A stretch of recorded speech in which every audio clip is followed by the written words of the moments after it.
I am Jan Svejnar. I'm professor here and director of the Center on Global Economic Governance, which brings together about 30 faculty members from various parts of Colombia, plus many people from the outside. We sponsor research, conferences, symposia, debates, speeches, and many other activities. The conference today is a good example of what we do. So I'm very honored on behalf of all of us to have you all here, and pleased to welcome you to Columbia University and the Infrastructure Investment and Sustainable Development Conference. Let me start by thanking the co-sponsors of this event. So in addition to CGEG, as we call the Center on Global Economic Governance here, it's the OCP Policy Center, the Sovereign Wealth Funds Research Initiative, the International Monetary Fund, the Portfolio Decarbonization Coalition, the United Nations Environment Program Finance Initiative, and the Global Infrastructure Hub. So we've brought together an incredible group of institutions that are all interested and work intensively in this area. I'd like to acknowledge the organizers of this event who've been truly invaluable in planning and executing this conference. So it's Karim Aynaoui from the OCP Policy Center, Patrick Bolton from the Columbia Business School and Economics Department, and CGEG, Frederick Samama from Amundi, Rabah Areski of the IMF, Cynthia Simon of CDP, and Remco Fischer of UNEP-FI. So these and others have been truly instrumental in bringing everything together. Now, we're gathering at an important moment in history. The effects of climate change become increasingly visible. There is a growing need for initiatives like COP21, Paris Agreement, but these initiatives are accompanied by large costs, and they often prevent these goals from being attained or fully attained. And so in order to achieve the many critical sustainable development goals that are established, we're in need of innovative solutions which address the climate finance problem. And indeed, it's a perfect group to have here today to debate these issues. Now, focusing specifically on emerging markets, it is increasingly crucial that we find new financing strategies that leverage on climate change to spur growth and enhance stewardship activities, both infrastructure investment initiatives and, of course, in order to attain the sustainable development objectives that have been set forth by a number of multilateral institutions. So, without much ado, let me introduce the person who will give us the introduction and chair the first session, and that's Patrick Bolton. He is the Barbara and David Zelaznik Professor of Business at Columbia University, and he will deliver the introductory remarks. Patrick, the floor is yours.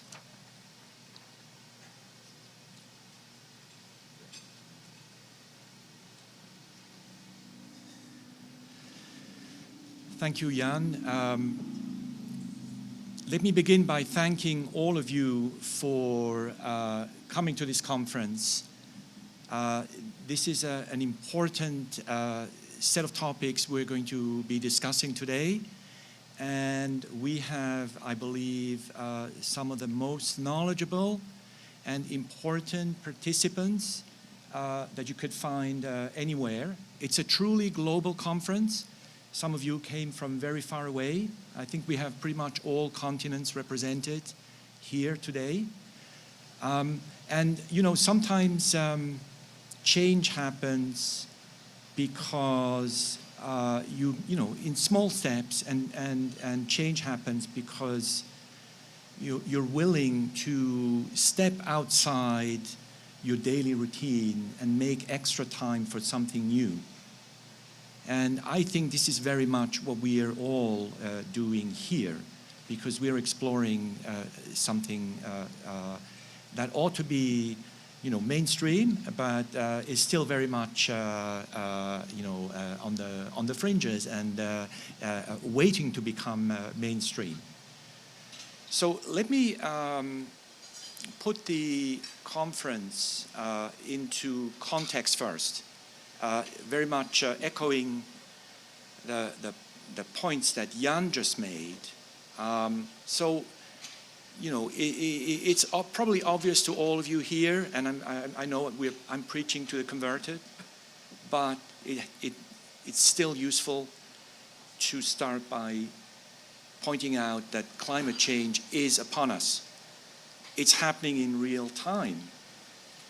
We've had an unprecedented, just had an unprecedented hurricane season in the US and Central America.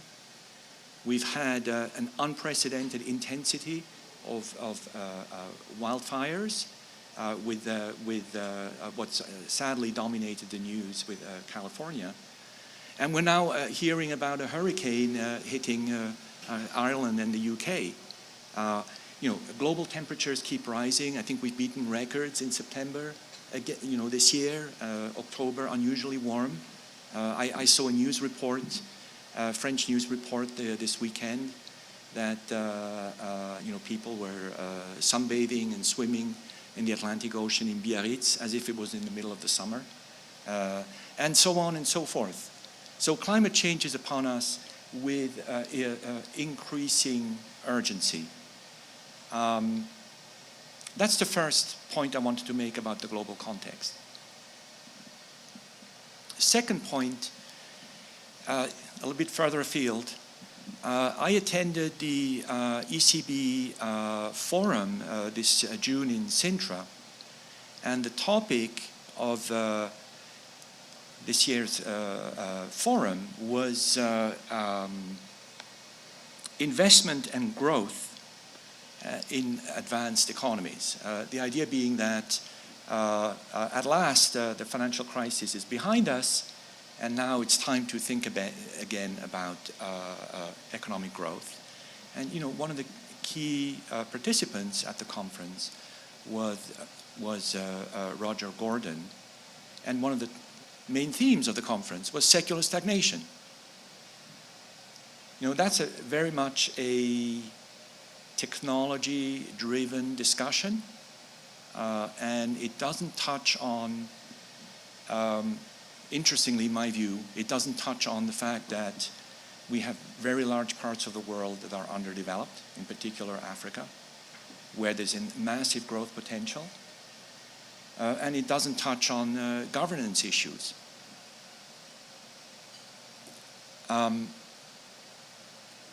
It also doesn't touch on the fact that we've had a massive accumulation of global savings in the world. With some of the latest estimates are that there are now over 9 trillion in fixed income securities, government debt, that are earning a negative yield.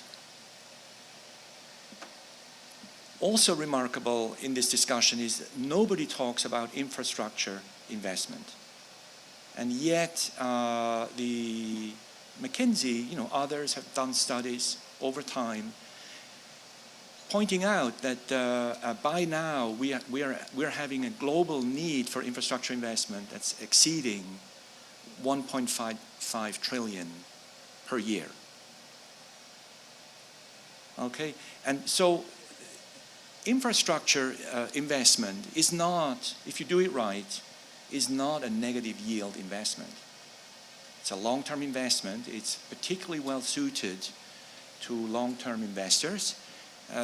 In this respect, there was a very interesting article a couple of days ago in the Wall Street Journal describing what La Caisse does in Quebec, the Quebec pension fund, investing in mass transit in Montreal, and thinking of this as actually a financially viable investment.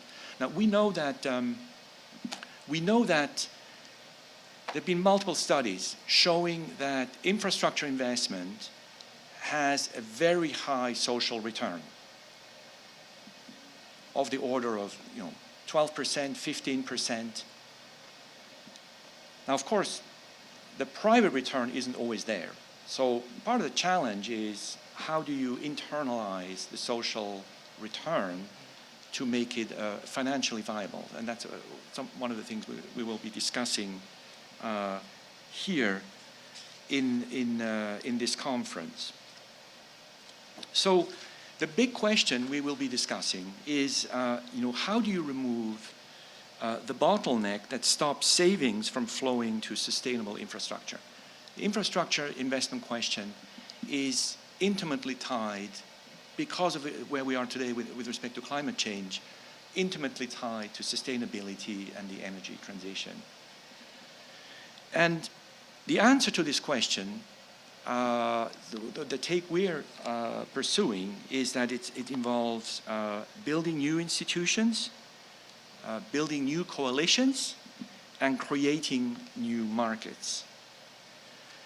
Now that's really been the focus of our efforts with this initiative here at Columbia, which started in 2010. We organized a big conference with Frederick Samama, where we launched a lot of these ideas, these thoughts, and we did something in addition that we thought was necessary and important, and that is that we thought of the conference as trying to do multiple things. A conference should be achieving multiple things. One is it should be a meeting place for the key players in the field so that they can exchange ideas. It should be a place where academics, policymakers, and the business community meet, because fundamentally what we're talking about is a question that requires alignment of government, of the state, and of the market. And for that, you need to have an exchange between policymakers and the business world. And then academia, what role can academia play? Sometimes that's not always clear. I hope we can place a role here. Certainly, Karim has been encouraging us in this direction. So I think what academia can do is two things, or three things. One is we can offer new ideas. We're not always best placed to do that. We don't always have the best information. That's often put in as a first objective. I would prefer to put as a main objective that we can make tacit knowledge that's developing, that's growing among the practitioners explicit, make it more understandable so that it can be spread more widely and bring in a larger community. So that's very much how I see our role and the role we're going to try and play here. And then we also play a role. We're a neutral territory. We can convene meetings. We're set up for that, and so that's the role we also want to play. Now, the conference we organized in 2010, very much with this in mind, what I've just described, had a very specific focus, and that's really, in a way, it's a bet that we're taking. It's a bet. So far, we haven't had, in the years that have passed since, haven't had reason to change tack. And what's the bet? The bet is that a lot of these issues that I've discussed, the bottleneck, how to channel savings into infrastructure, sustainable infrastructure, how to accelerate the energy transition, a lot of these issues can be resolved by engaging a relatively small number of players. And who are those players? The large global institutional investors. The Sovereign Wealth Fund of Norway, now over 1 trillion in assets. You get the, let's say, 40 largest or 50 largest asset owners in the world to engage in this space, and you can move a lot of things very quickly. So that's why it's a small numbers problem. Second reason why it's a small numbers problem is the multilateral development banks are key to this. And again, this is a small community that can coordinate and leverage accelerate change. So we really emphasize this in a paper that's distributed in the conference package. The new role of multilateral development banks in accelerating infrastructure investment. And the role we see the role of multilateral development banks as really intermediaries between, playing the role of helping origination of infrastructure assets and distributing these assets to long-term investors, helping create a infrastructure investment class that is attractive for long-term investors. Now, on the climate change part, one of the things we've worked on over the last few years is this is together with Mats Andersson and Frederick Samama, is how to leverage financial markets. So this is the other point I want to make. So among the other small, large players are the index providers.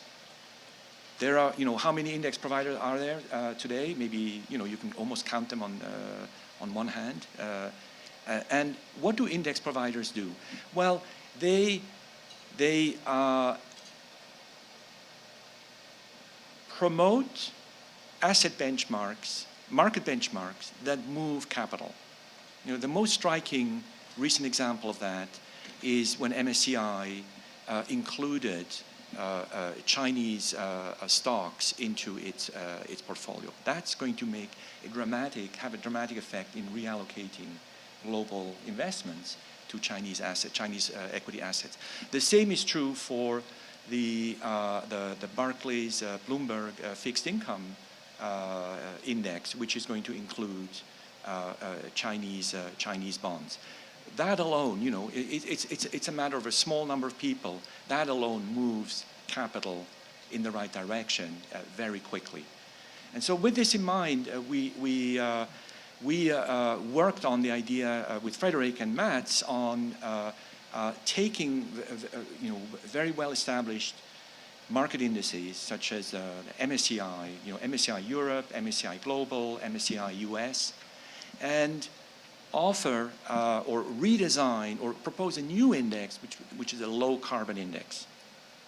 And the low carbon index does two things. It removes the constituent stocks with the highest carbon footprint from the index, preserving sectoral balance, and then among those stocks that remain, it rebalances those stocks to minimize tracking error with respect to the reference index.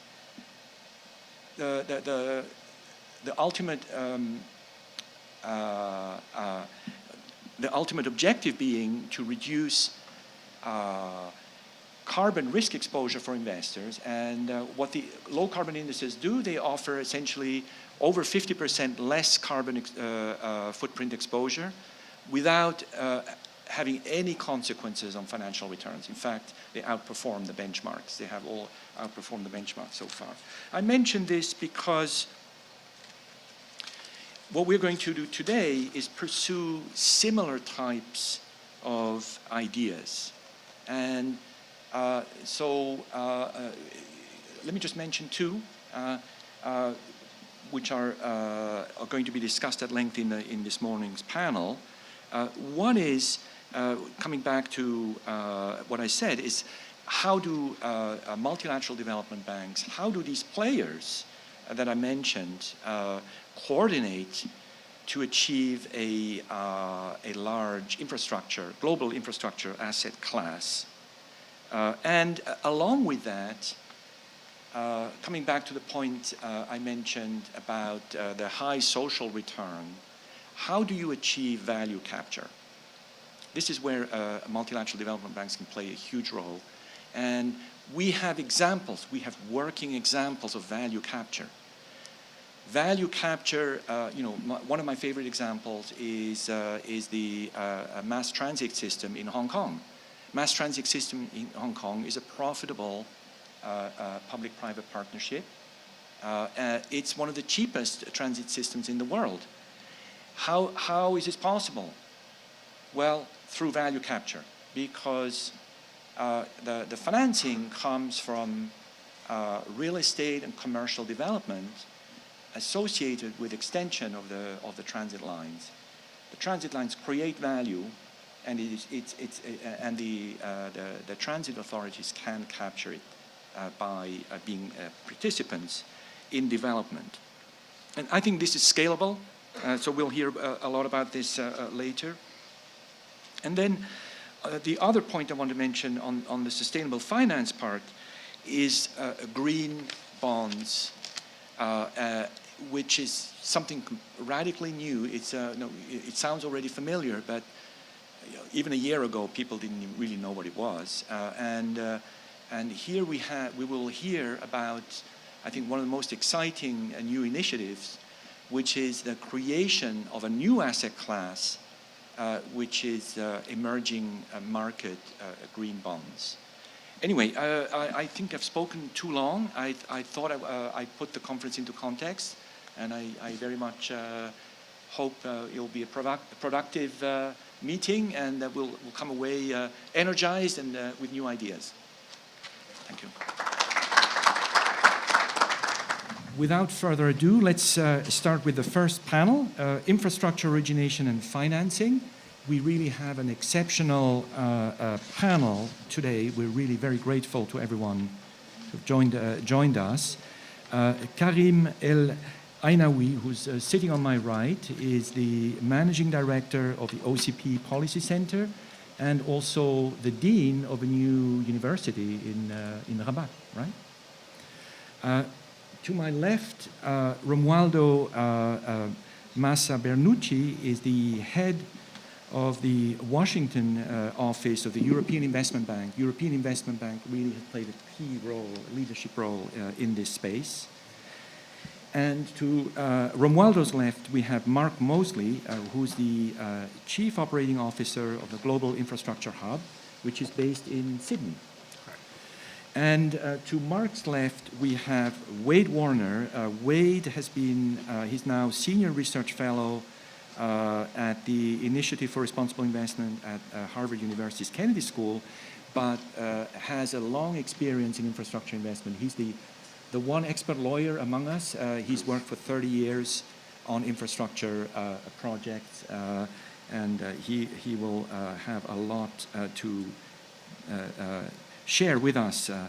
And finally, Raffaele Della Croce, he's the lead manager of the long-term investment project at the OECD, and he will be speaking first. He's the only one who has slides, and his slides will help us put some of the key facts in perspective. So Raffaele, 10 minutes. Yeah. Everyone will speak for 10 minutes, and then we'll take Q&A, and we take it from there. Thank you, Patrick. Thank you all. My name is Raffaele Della Croce. I work at the OECD in the Financial Directorate, and I'm responsible for the long-term investment project.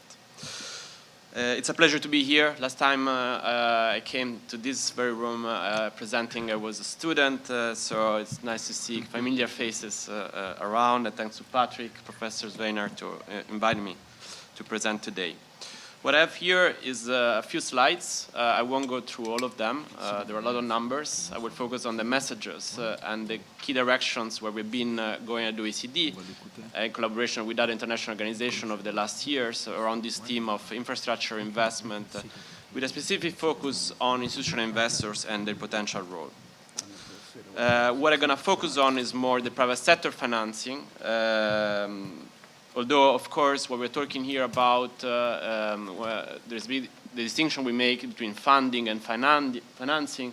The funding is ultimately coming from the public sector. We're talking about public investment, either to tax users or to budget, public budget, while financing could also come from private sector. So, in terms of my presentation, we'll focus on three different points. The first one is the diversification of the sources of finance for infrastructure, and how the different roles from public sector to private sector and among private sector players are important in the market. The second aspect is infrastructure as an asset class and how to attract institutional investors, their appetite for the investment, and the latest trends we see in the market. Third aspect, how to reconcile the two, given the context and the appetite from the investors, mobilizing private sector capital, the role of public sector, development bank, which was mentioned by Patrick. And ultimately, the policy discussion, which has been going on for some time, and it is ongoing, for example, in the G20 context, which is a good place where coordination is happening. Next year is going to be for Argentina to tackle this important agenda on infrastructure as an asset class. So, looking at the first set of investment trends, I will go into the numbers. We're given McKinsey numbers. We know about these huge numbers, the future needs.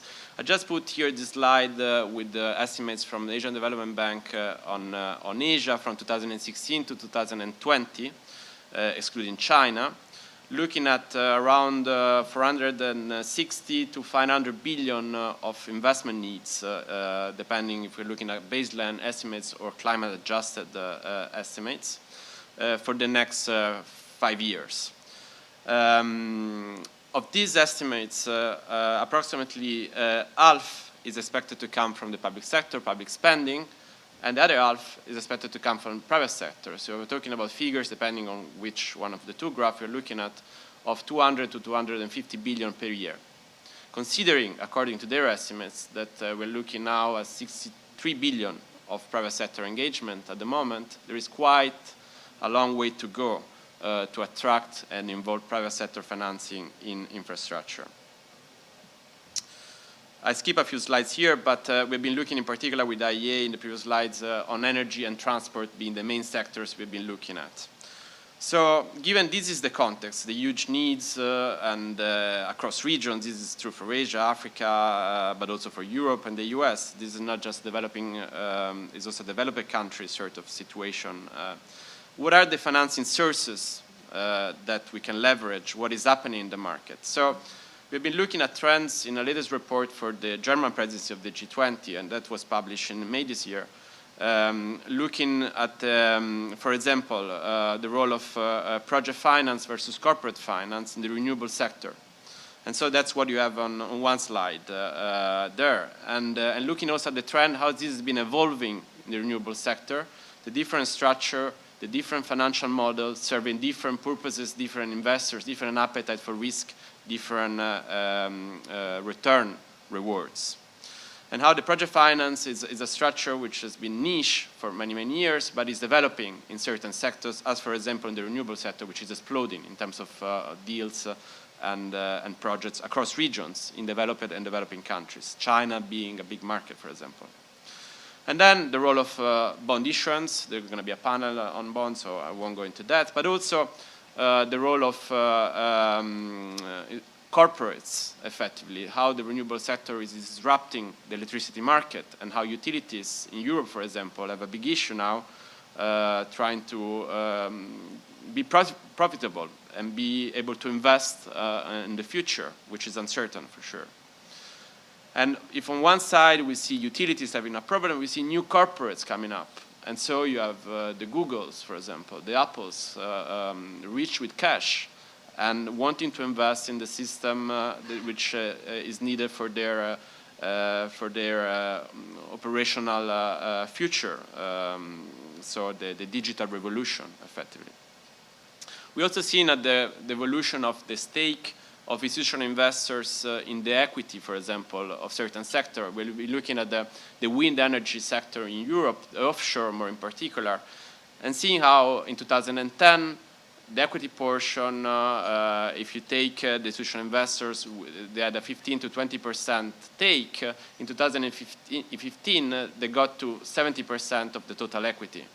On the other way around, the utilities have been decreasing their importance in the equity capital.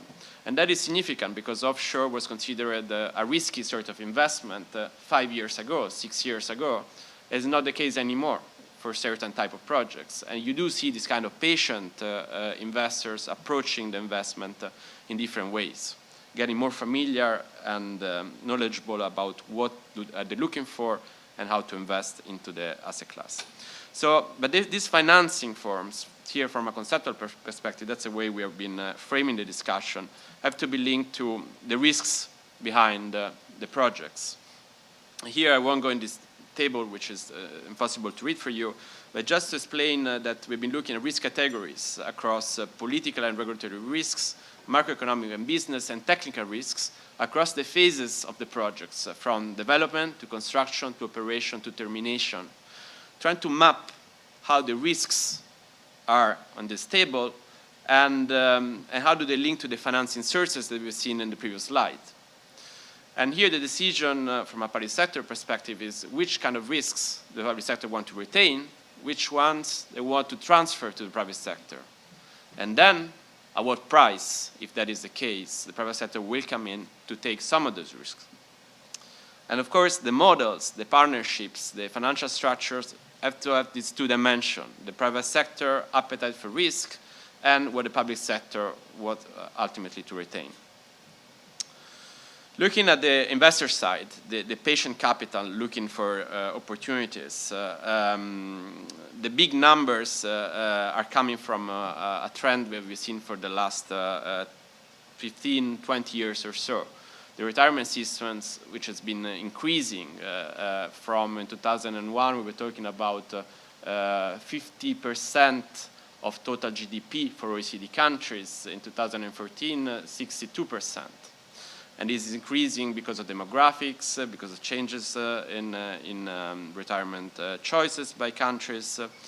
And this is true for advanced countries, but also for emerging markets, which are actually implementing and deciding now about their structure. And although they're starting from a low base, they are increasing quite rapidly. On this slide, we have pension funds. You're missing insurance, of course, assets, and public pension reserve funds is what would include in an OECD classification, which I don't know for which reason, but sovereign wealth funds, effectively. So the Norwegian fund, the Japanese government pension fund are part of this 5 trillion that you see on this slide. It's something which, if you go before 2001, would not exist, effectively, for many of these funds, or at least in the size and terms of we were speaking about. Going one step further, what we've been trying to do is what we do, and on a regular basis, every year we publish a survey of some of these largest pension funds and sovereign wealth funds, including 80 or so across regions for asset under management of approximately 10 trillion.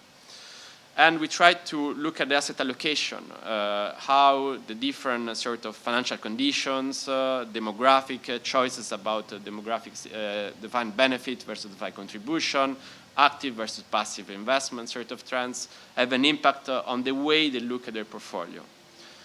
And this is what you have there is the evolution from 2010 to 2014, which is pretty stable, but the point here is beyond fixed income and listed equities, the big two main asset class. You do have an alternative sort of area of investment in the portfolio, which has been increasing, which is including mainly liquid assets such as real estate, private equity, and also infrastructure, which is marginal, is what you have in red now. It's very marginal and is stable at the moment. It's not been increasing much, which is telling about the lack of opportunities that we know in the market is of course clear. But it's also another important message was that the target investment allocation for infrastructure for many of these funds is much higher of the actual allocation that we have at the moment. So there is room to invest. This is a busy graph, but it tells across the portfolio, sitting at the level of these investors we've seen in the previous slide, how it is segmented among sectors in the infrastructure, and what they would consider infrastructure in their portfolio, because infrastructure could be accessed through different ways. And what you have here is mainly transport and energy, which is considered the unlisted equity sort of portfolio allocation. For example, one big question is listed equity. Your investment in listed utilities, is that an infrastructure allocation or not? And people would diverge, would have different sort of opinion. Here are sort of some of the topics that questions that we have to clarify going forward into this description of infrastructure as an asset class. So what are the common characteristics from infrastructure from other asset types? What are the cash flows, the business activities, the contractual structure behind the projects that we define infrastructure? And what is the financing, the capital structure, leverage, regulation that goes with infrastructure?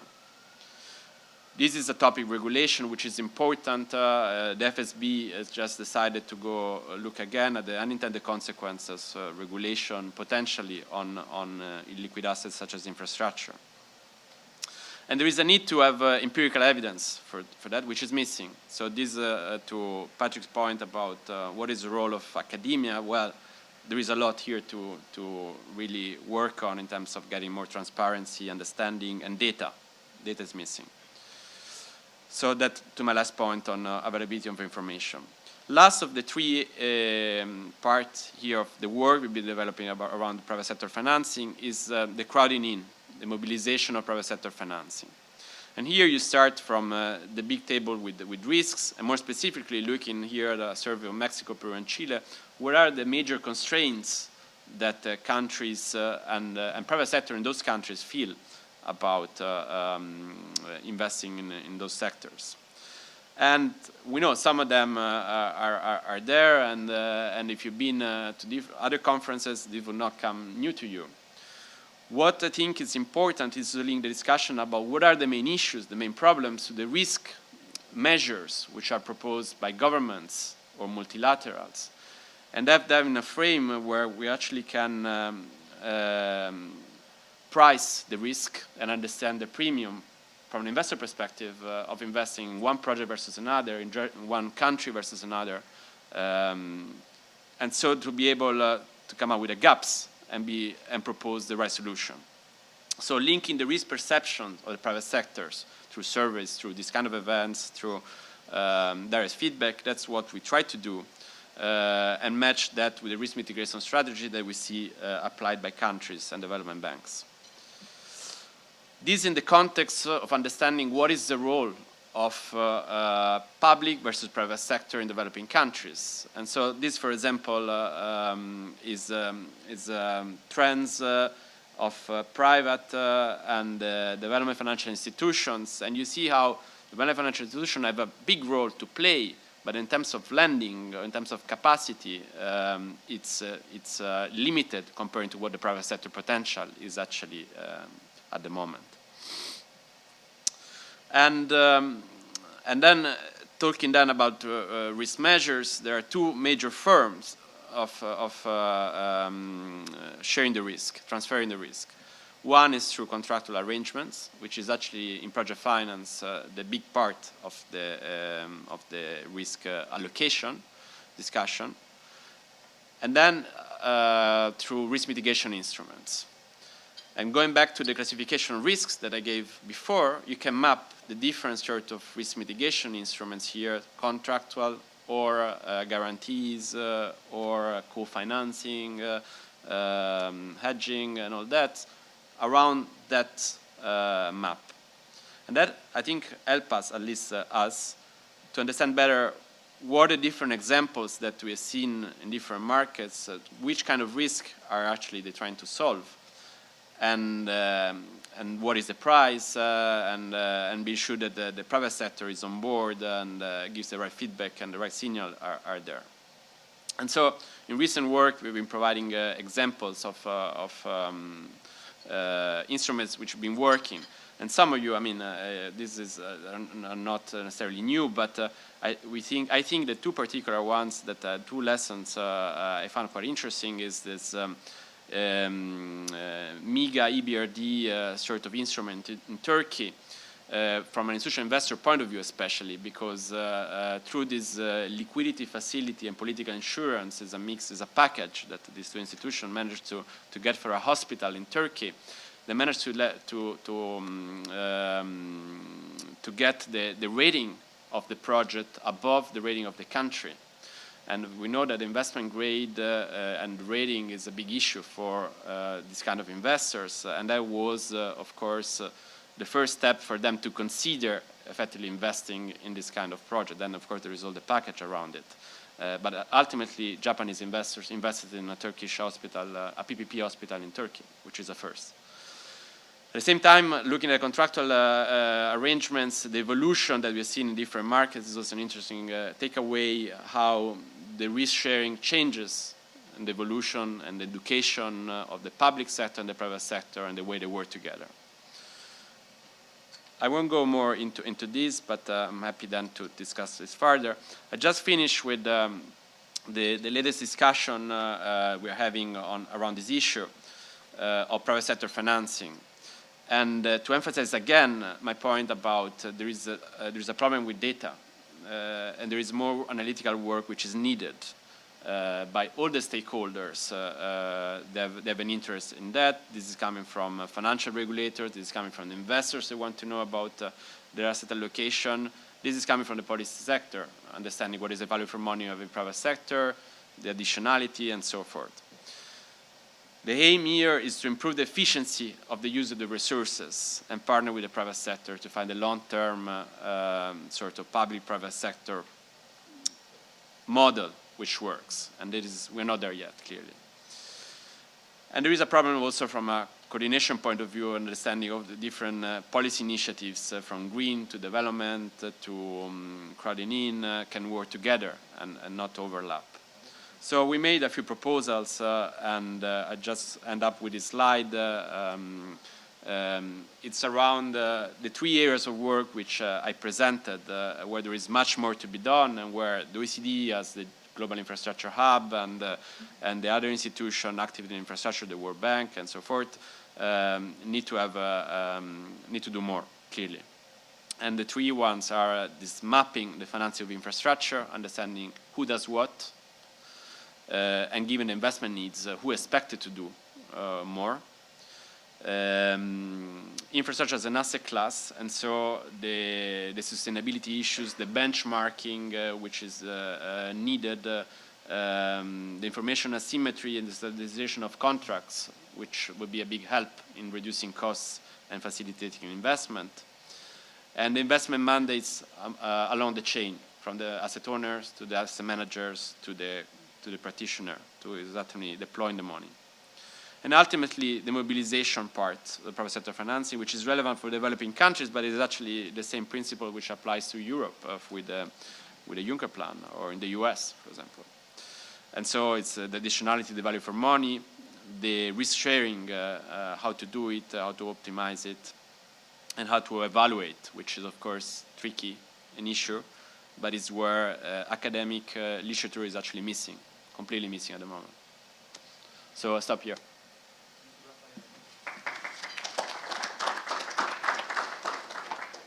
Raffaele has very nicely laid the ground for this panel and suggested a few initiatives. I will next ask Karim El Aynaoui to give us his remarks, and I'll continue down the table. Thank you, Patrick, and good morning to everybody. Thank you for organizing this with us and for the ongoing discussions we've been having over the past 2-3 years. I come to you from a double perspective as an economist, but also as someone who has worked on Africa on the ground, so I would like to share with you my experience. I will focus my remarks on Africa. I have 4 points, very, very quick. The first one is the opportunity and the context. The second is what is the problem. The third one is emerging solutions are there, and fourth, how to scale up. If you look at infrastructure needs in Africa, which is, I would say, the last frontier of development, let's not forget that in the next 20 years, the continent will add about 30 million people every year to its workforce. There's a tremendous opportunity for the global economy here, starting, of course, from a low base, but growing fastly. And within the context of the climate transition you mentioned, Patrick, which is it has to be done in the right way, of course. And I'm not going to elaborate too much on the opportunity and the high returns that you can get in a fast-growing environment where you have to absorb a young labor force, which is at face value a very attractive investment, provided that we fix the rest for an investor. The returns will be there, to summarize, over the medium to the long term in Africa. So what is the problem? And I think this differentiated. So if you take middle-income countries of Africa, such as Morocco, I think we've been able to do PPPs and attract foreign capital because the government has some capacity, and particularly in the renewable energy sector, you have some of the largest projects in the world in terms of wind and solar. So they are more a challenge for middle-income countries is more about boosting advanced, more sophisticated infrastructure, such as broadband internet, etc., to move from, I would say, imitation to innovation in the development model, to be very sketchy. In low-income country, basically, is how to reap the benefits of the imitation phase in the development process, basically attracting light manufacturing, a little bit like what China has done. And I know it's very sketchy, but that's basically the large difference. So I give you a very simple example, the electricity pool in West Africa. There are 15 contiguous countries that are self-organized within ECOWAS, and the investment need to integrate, and they are working on an regional electricity pool. They have gas, they have oil, they have wind, they have solar, they have particularly on the side of Morocco, we have to be integrated. So this is, and the electricity access rate on average is about 15 to 20%. The needs are there, everything is in place. So how you make this happen? There are many others, road corridors, ports, logistics, etc., etc. So in terms of emerging solutions, so there's the need for infrastructure. In terms of emerging solution, China is proposing a solution. All the way from the originations of the project to the financing of the project to building the trust protocol. It's a bilateral deal, but they build the trust protocol within that framework. It's money now, to be very clear. It's money now for future rates of returns against commodities, against large infrastructure.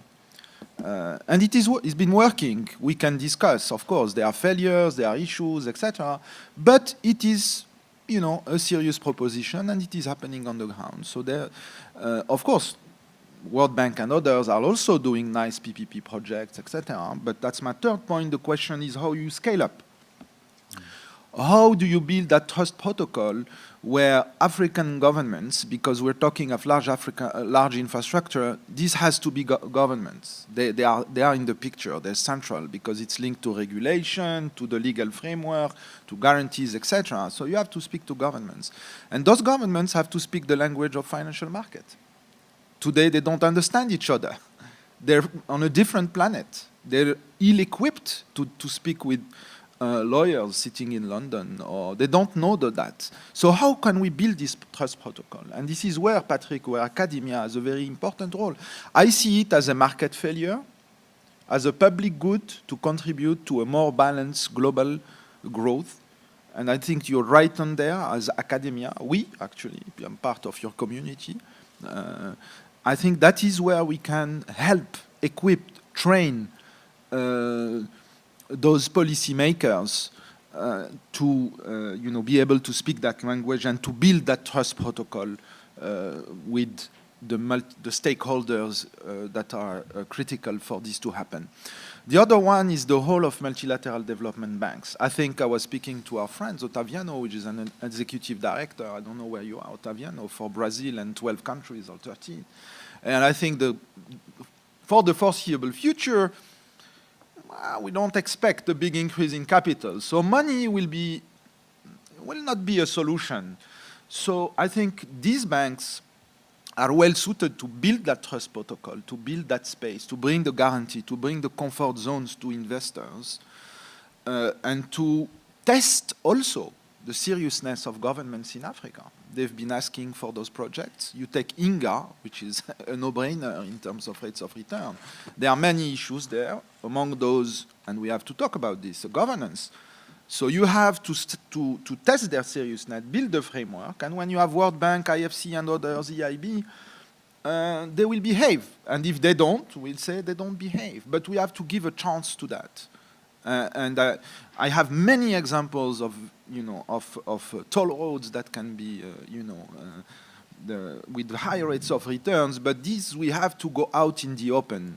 This cannot be only bilateral deals. I have no preconceptions about that, but I'm saying we have to build something that is more open, that is a trust protocol, that is a sort. I'm not sure that a central hub. I'm always scared when we say crossroads, hubs, platforms, in a world where we need, solutions that are closer to the people. It's also a political dimension to that.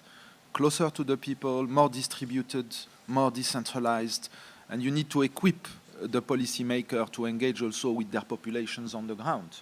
You don't build large infrastructure without the people that are in specific regions. So that's a very important notion, I think. Building capacity and that trust protocol.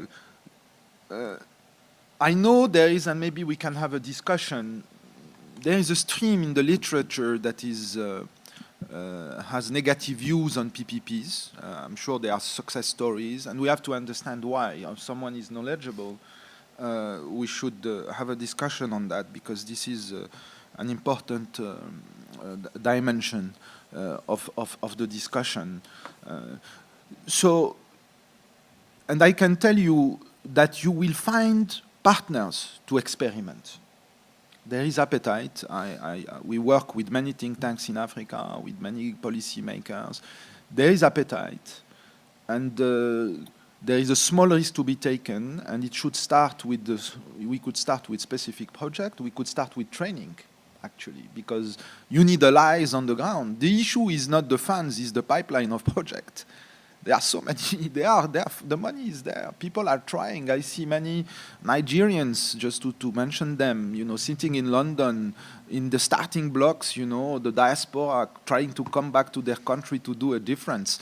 There have been some successes in private equity. It's easier, but in large-scale infrastructure, they are always hitting the wall of public policy and all those kind of political issues that you have around those projects. But there is no way that you will have Africa rising and growing if you don't have the minimum infrastructure. Let's not forget. I mean, they're adding 2 European unions in the next 40 years. The scale of the issue is that. I don't want to go into the numbers, but in terms of demography, it's 2 times the European Union within the next 30 to 40 years. It's 30 million people that are coming onto the labor market. There's also a geopolitical dimension. What kind of world do we want? Migration in Europe, etc. So there are many things at stake here that we should be able to, to respond to. And I think the topic we are having here today is very relevant. Thank you. Karim, thank you so much. The stakes couldn't be higher. I agree with you. Without further ado, let me pass the microphone to Romualdo, who will tell us about how Europe sees the challenge that Karim just described, among other things.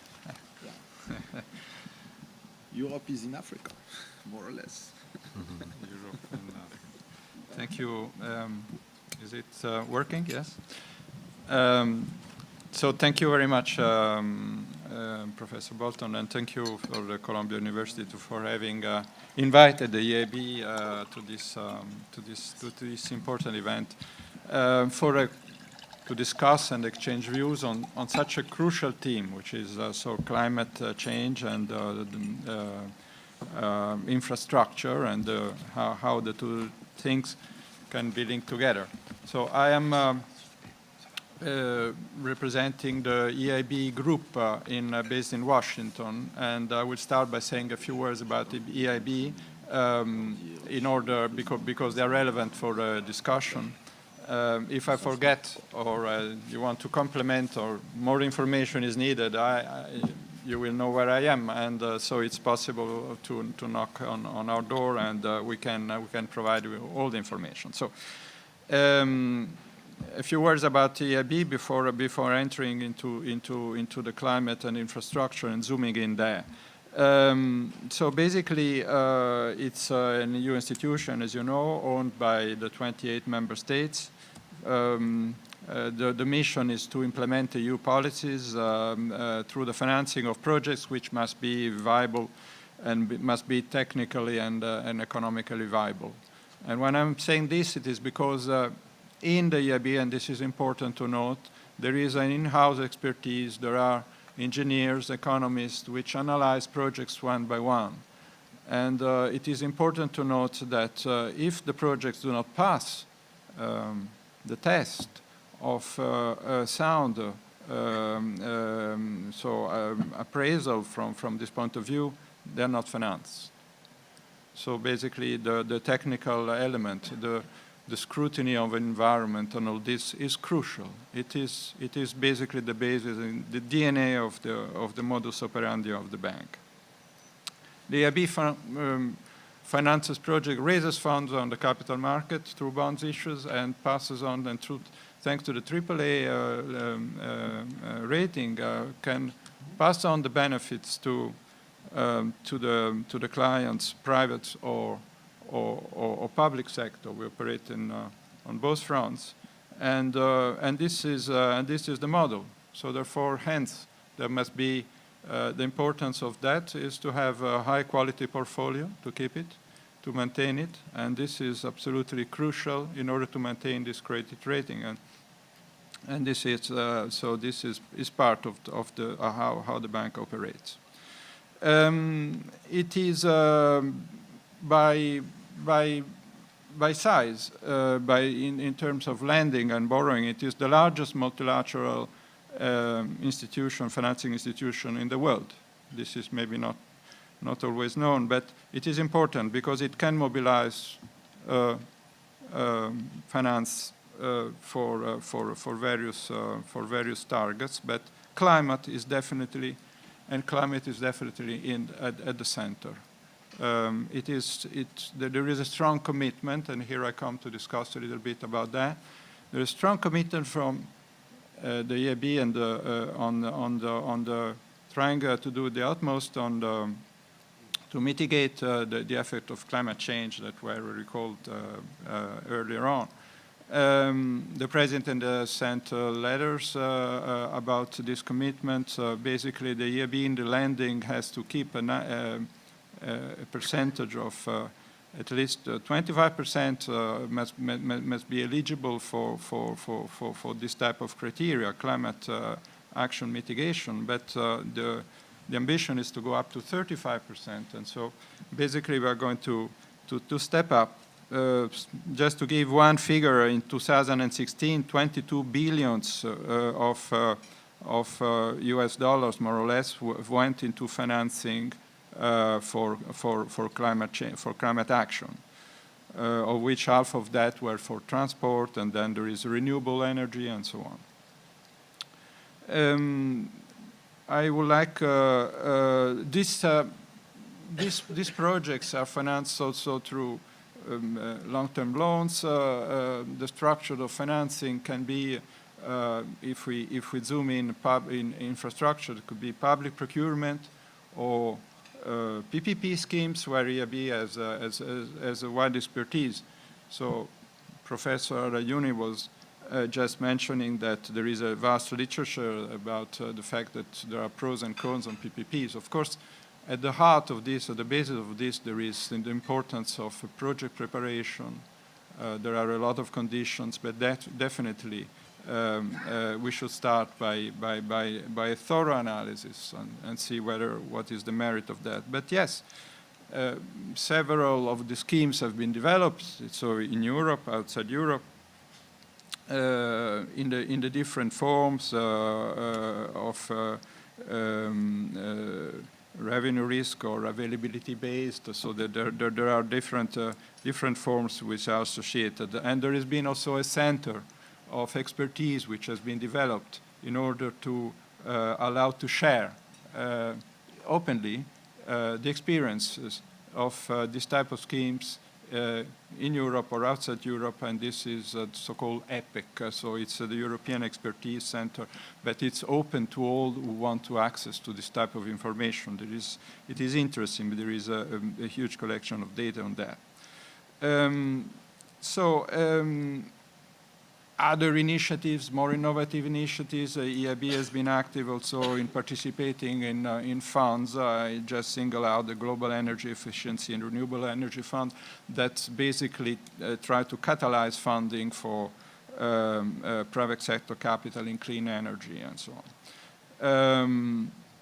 Then, as we were just recalling just earlier on, the EIB has been the first issuer of green bonds. I think we have celebrated in June, as we were just saying, Professor, the 10th anniversary of this. And from that, in the last 10 years, if I'm not wrong, some 22 billions of equivalent US dollars have been issued in US bonds, in green bonds in 44 countries, benefiting hundreds of projects and passing on also the benefit, the financial advantage to this to the promoters, private sector and public sector promoters. One thing I forgot to say is that the center of activity of EIB is EU, but first of all, the part which is non-EU, so financing projects outside EU, represents some 8-9 billions of 10 billions of US dollars per year. This is the volume, but is going to be scaled up. There is a clear will to do more. And finally, recent development. So what happened recently? Raffaele was mentioning the EFSI plan, so the investment plan for Europe. This is what? This is basically, and also it was said that the challenges that we have are huge. The financing of the SDGs mean mobilizing a huge amount of financing. So what has been done through the investment plan for Europe? In fact, it is a decision, and it is promoted by the EU, so the Commission. It's a decision to use scarce budgetary resources instead for grants and subsidies, which are welcome always, because the final beneficiary do prefer, for guarantees and, say, subordinated loans or other loans that take on board more risk. So it's basically 16 billions that are used in this way, can, with multiplier effect, can reach 315 billion of volume of financing attract all over. So, and now apparently until now they are doing well. So the situation, some 200 billions have been mobilized, and the decision of EU is to step up in order to get to the figure of 500 billion that are going to be mobilized. So it's an enormous change, because this means more risk-taking, more financing, taking on board more risk in order to crowd in, to give comfort, to strengthen the projects, to give comfort to other financiers that come in and complete the finance plan. So instead of giving, for instance, for EIB, making a loan of a certain volume, maybe we rather prefer to take a mezzanine risk, and so give or give a subordinated loan or quasi-equity, so that other financiers saying, oh, they are subordinated, therefore we have some comfort. And on top of this, there is an appraisal that has been done on the projects that was recalled, and so therefore there is a certain comfort which is given there. So it's a strong leverage effect that is pursued. It's not easy. There are structures which work and structures which do not. But things are happening. Therefore, this allowed to enlarge the spectrum of financial structures, of type of loans, and I just single out one. It's, for instance, it's with the German banks, it was possible to finance a portfolio of existing project finance, and so basically guaranteeing the existing portfolio, giving a capital relief to the bank, and allowing the bank to generate more project finances. So it's this type of project. But another initiative, and I end up here, is what has been also discussed before, is a data initiative promoted jointly with the Long-Term Investment Club and in strong and close collaboration with the Global Infrastructure Hub and OECD, and this aims at moving forward, let's say, in the recognition of infrastructure as asset class. And this is very much at the heart of what we've been discussing until now. The idea is to crowd in, to have the possibilities of having other institutional investors coming and financing projects in favor of infrastructure and climate action. Thank you. Romualdo, thank you very much. You gave me the perfect transition by mentioning the Global Infrastructure Hub. We are very fortunate to have the COO of the Global Infrastructure Hub here telling us the enormous role it will be playing in the next coming years. Thank you, Professor. I don't know if this is, yes, it is working. And thank you also to Columbia University for the invitation to be here. It's an exciting conference at what the professor rightly described as an exciting time. I think the stars really are aligned to make that big push on infrastructure. Argentina, who's represented here today, takes over the G20 presidency in December. They have indicated that infrastructure is a key priority for them. There's a number of countries, not the least of which is the one we're sitting in right now, that has indicated that infrastructure is a major priority. At the Compact with Africa event held under the German presidency in June, again, leader after leader from Africa indicated that infrastructure, and particularly private investment in infrastructure, is especially important. Let me tell you just very, very briefly a little bit about the hub. The Global Infrastructure Hub was created in 2014 by the G20. We are based in Sydney, Australia, so I'm the, I guess, representative from that particular continent. And the reason we're based there, I dare say, is that Australia had the presidency in 2014 when we were created. The mission of the hub is to improve both the quality and the quantity of infrastructure development globally in both G20 member states and non-G20 countries. And we do this by a variety of means. We create knowledge products and share them with countries.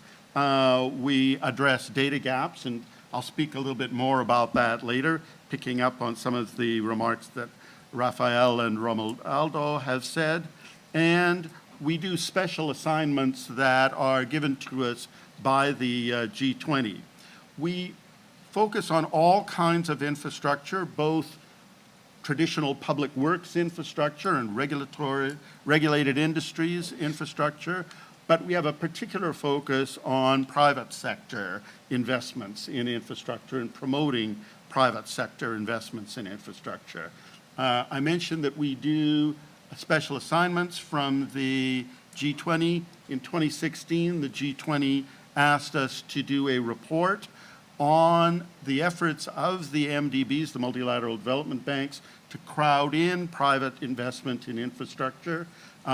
We did that in a ridiculously short period of time that the G20 gave us, working closely with the major MDBs, and that's been very well received. You're seeing the effects of that in terms of the World Bank's new Maximizing Finance for Development program, in terms of the new structures that the new boys on the block, the AIIB, are setting up to, again, crowd in more private investment in infrastructure. We've spoken about the size of the infrastructure gap. The Global Infrastructure Hub did a major report which was released this summer in concert with Oxford Economics, looking at the gap through to 2040. And this was done, everybody tosses around that McKinsey number or the ADB numbers. This was done on a much, much more granular basis. This was country by country, sector by sector. And yes, the headline numbers are extraordinary. It's $94 trillion that needs to be spent between now and 2040 to meet basic needs. If you want to reach the Sustainable Development Goals, it's another $3 trillion on top of that, so $97 trillion. But what's interesting is looking, again, at a disaggregated basis, looking at individual countries and at individual sectors. Perhaps not surprisingly, the biggest gap in the world is in the United States. The United States is looking to spend $8 trillion if they were on the basis of their current trends between now and 2040. Unfortunately, they need to spend $12 trillion. And there's a big gap there. And the report identifies where that gap is and how it compares to other countries. It's a very interesting comparison, for example, with China and the investments that China is making in infrastructure. So that's the size of the gap. How are we going to close the gap? Well, again, we've got to get that institutional investors' money into it, because there are the funds.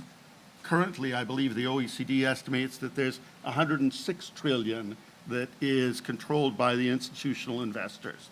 So that's where the funds are, but they're not currently being spent in infrastructure. It's what, 1.6%, Raffaele, something in that neighborhood, according to the OECD numbers. So the question is the one that Professor Bolton explored at the beginning. Where are the bottlenecks? How do we remove the bottlenecks? The hub is working in 3 areas to remove the bottlenecks. One of them is tackling the issue of the enabling environments, the legal and regulatory environments in countries that are necessary to attract private investment in infrastructure. Another big study that we released this summer is called InfraCompass. By the way, all of these studies freely available, all available on the GI Hub's website. InfraCompass, very interesting work. What it did is it looked at, we did this with KPMG, we looked at about 200 possible indicators, examined whether or not there was a strong link between these data indicators and the quality of infrastructure in a country. They did a whole series of regression analyses, and they identified the 38 factors that were critically important. And there's some things like OECD indicators, there's some World Bank doing business indicators, not all of them, but some doing business indicators. There's World Economic Forum indicators, transparency. We took the 38 indicators that were particularly significant, and again, we looked at 50 different countries and presented reports on where they needed to improve their legal and regulatory environments in order to attract greater private sector investment. And we're working with individual countries now to take advantage of that analysis. Another area, Karim touched on this, is the need for a pipeline of properly prepared projects. Again, the problem isn't the absence of money, it's the absence of properly prepared projects. So, in this regard, we've developed all sorts of tools to help countries in their efforts to attract private sector investment. So, for example, we've developed a tool on the basic question of how to allocate risks in public-private partnership transactions. That's right at the heart of any successful PPP transaction. This tool's been really well received. The Inter-American Development Bank's translated it into Spanish, and we're doing workshops in Latin America. The Chinese have translated it into Chinese. We're doing workshops there. Karim said it's difficult for a central hub to deal with issues like this. I agree. It's particularly difficult if you're in Sydney. But we go out. We don't just sit in Sydney. So earlier this month, we did a major workshop in Dar es Salaam. We brought all the people from the PPP units in East Africa, walked them through the tool. We're going to be doing that again in Cape Town with the World Bank and the OECD at the beginning of November. We're going to be doing it in Abidjan. As I said, we're doing it in Bogota. We've done one in Bangkok. We bring the tools out to people. And then finally, the issue of data that has been touched upon. We firmly believe that if we're going to get the institutional investors into this market, they need better data that exists. As Raffaele pointed out, the data isn't there. And as Romualdo pointed out, we are working with the EIB, with the OECD and others to create a global data repository that will reflect the performance of infrastructure as an asset class. We'll start with financial performance, then we're going to look at environmental and social and governance performance, and we're going to look at economic impact performance. And we have two target audiences for this. One are the institutional investors themselves, particularly those that have not yet participated in the infrastructure market. And that's the sort of, medium to large size. The super large ones do participate in infrastructure. So it's not the Ontario teachers we're going after, it's sort of the Wisconsin teachers type of organization. That's one group that we want to target with this data. The other group is the financial regulators, the people who do the solvency regulations and the Basel regulations. We want them to look at this data and use it to intelligently design what restrictions should exist on the, this kind of investment by commercial and institutional investors. As been mentioned, the FSB is active in this area. We're working with them as well. So those are some of the initiatives that the Hub is doing. Happy to answer questions on all of this. As I say, it's an exciting time. Thank you.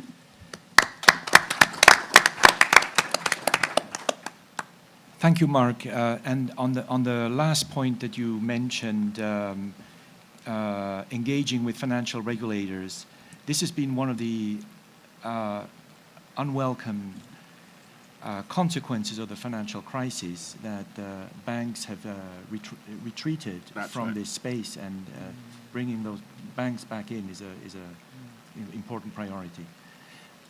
But I know we're running slightly late, but this is all very interesting, so I don't want to cut anyone off. Everything I heard was thought super interesting, but our last panelist is Waide Warner, who will tell us about very exciting recent developments in Thank you, Patrick. Is this on? Okay. Well, I think, thank you. I'm Waide Warner. I'm Senior Fellow at Harvard University's Kennedy School, and I also teach at the law school in the area of internet finance.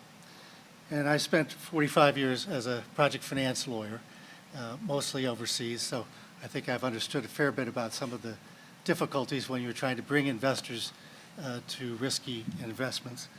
And there is a broad consensus around the need, as Mark talked about, to close this gap between institutional investors who have money, who have dry powder, who are looking for infrastructure to invest in and to build out their portfolios and diversify. But there is a gap between those investors and the kinds of sustainable infrastructure investments that are truly bankable. And creating those bankable transactions is the hub of the problem. I think the investors are complaining that there are not enough deals. That's partly due to what their risk profile is, but it's also partly due to simply a lack of well-prepared, well-structured, and well-presented transactions. So one reason for the gap is, as Mark said, information.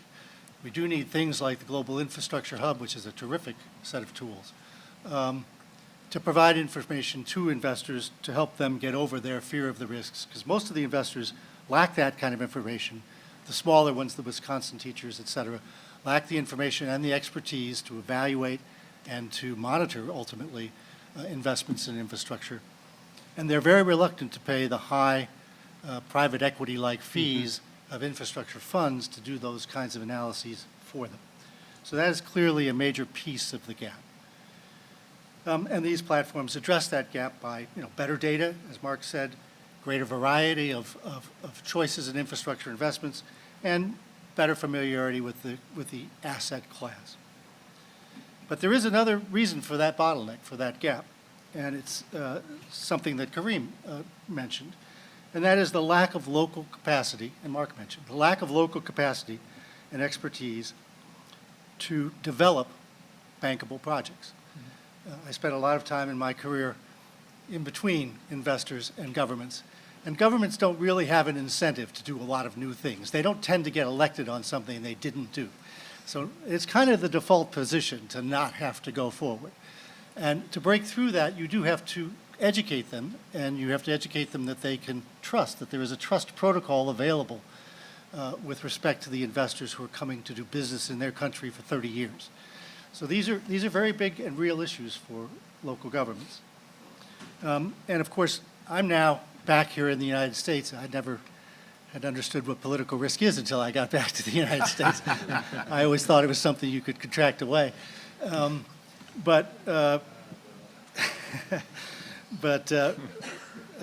here in the United States, we don't have a World Bank or a European Investment Bank who can help local communities build that kind of capacity to develop sustainable infrastructure projects which have the sufficient risk-adjusted rates of return to attract institutional investors. And so our approach at the Kennedy School, with generous funding from the Rockefeller Foundation, is to try and address that local capacity question in the United States where, as Mark said, there is a vast need for infrastructure investment. And so we're going to be providing, we've got a nonprofit, our model is a nonprofit pro bono advisor for communities to address the lack of capacity in technical, financial, legal, and sustainable risk analyses, to give them advice on the allocations of those risks through project finance tools, and to advise on the risk return requirements of infrastructure investors, ultimately. To develop these projects, to attract that kind of investment. And once we have a track record, our plan is to also establish an independent affiliated investment advisor, also pro bono, nonprofit, to eliminate the problem of the 2 and 20 fees, again, creating a trust protocol for investors as well as for project sponsors and the governments.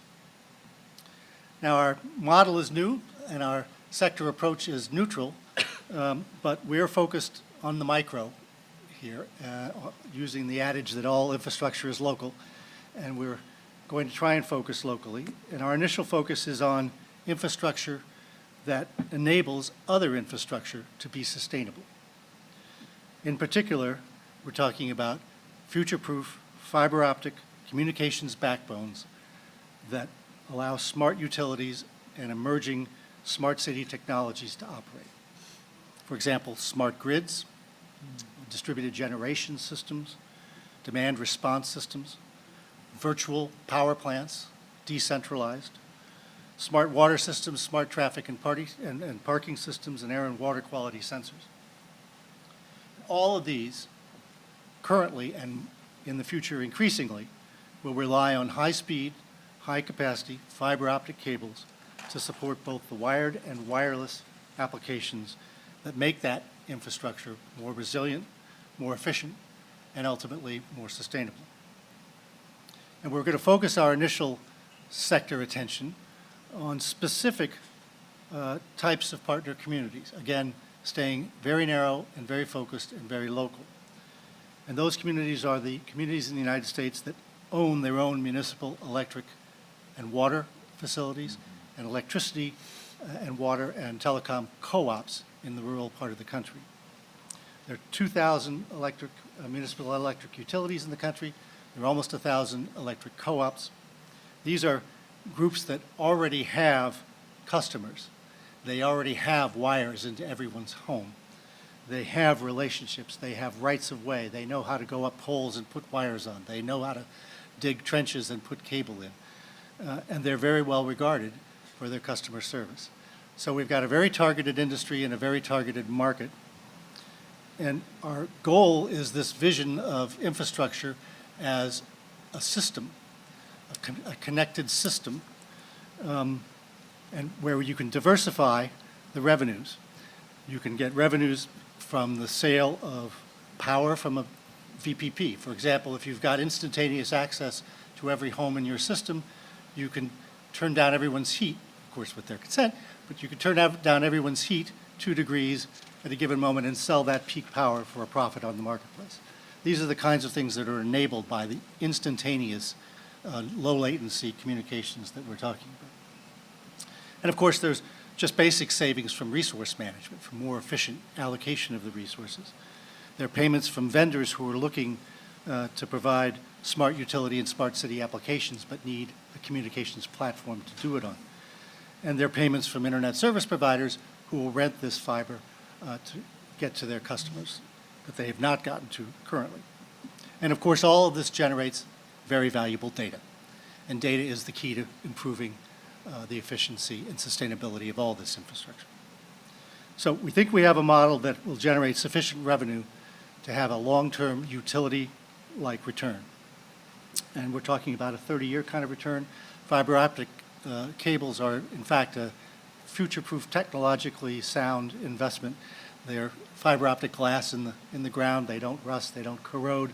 It's a classic 30 to 40-year pipe.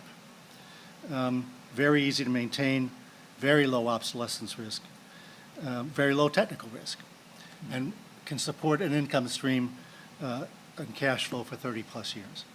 So in addition to these diverse revenue benefits, obviously this approach has a number of clear public benefits. Smart utilities will lower pollution and resource waste by measurable amounts. We estimate that if just half of the municipal utilities and electric co-ops in the country adopt this kind of approach, we could cut carbon emissions here by 16 million metric tons a year. And we could save water upwards of 90 billion gallons a year, just with these small electric rural utilities and co-ops. And of course, in those areas, by definition, they don't have high-speed internet service, and we would be providing internet service for the first time, really high-speed internet service, to over 45 million people in this country.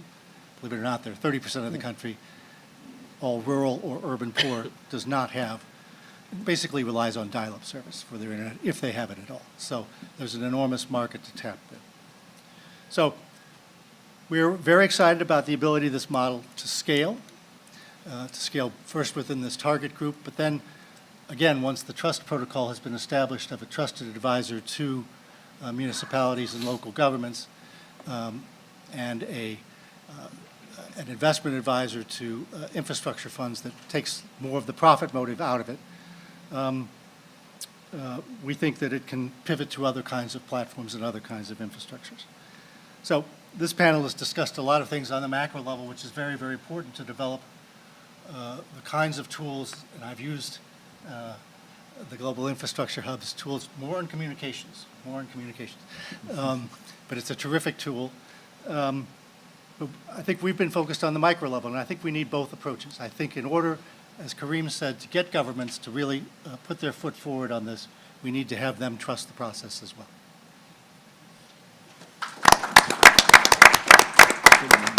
We have a question in the back there.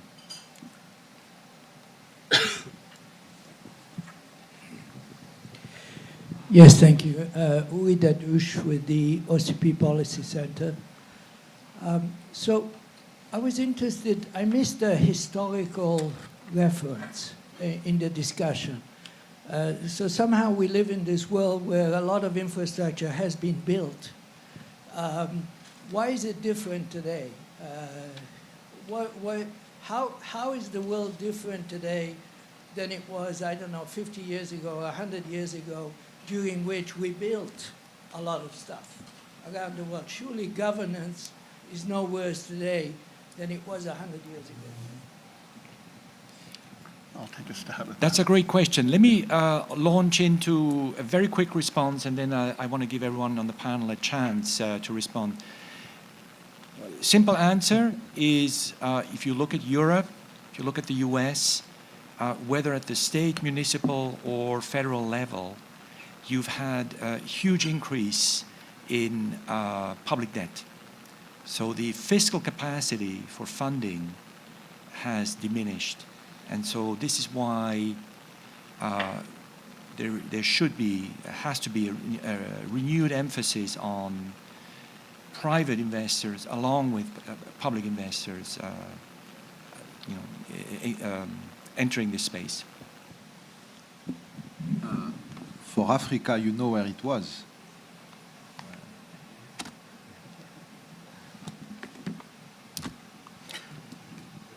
Broken in 3 or 4 pieces, but independence, it has started in the early 60s, and actually maybe this opportunity to, most of those countries, they have plans to become middle-income countries, and basically you have to concentrate investment in infrastructure. I mean, that's what China has done, and you have to organize your urban space, you have to, control your space, move people, there's urbanization, etc. So clearly for those countries, already they are starting. For a lot of them. I mean, they have basic infrastructure that was inherited from the colonial time that was turned to extractive industries, basically commodities and ports. You have some railways here and there. But clearly you take countries like Burkina Faso, Niger, you name it. I mean, the list is long. So actually, it is starting now, and it is starting at a time where there's the technology, there's the expertise, there are the lessons of what works, what doesn't work. But all this is not flowing in a critical mass that will make the difference, and at scale with the huge challenge that we have there. So taking all those countries, lift them up in terms of growth and being inclusive as well. On the US, I think better placed. To pick up on what Karim says, I'd say it's 2 words that would answer your question: globalization and urbanization. Globalization in the sense that there are numerous countries in Africa and in Asia that historically did not invest in infrastructure. They were simply too poor to do so. And they are now joining the global community, and the demands within those countries are extraordinary. I said the United States has got the biggest gap, but regionally, most of this infrastructure will take place in Asia over the course of the next few decades. Urbanization is the other great force. People have moved from rural communities into cities. That requires infrastructure. And that trend is increasing at an electric pace. And it is driving a lot of the demand for infrastructure.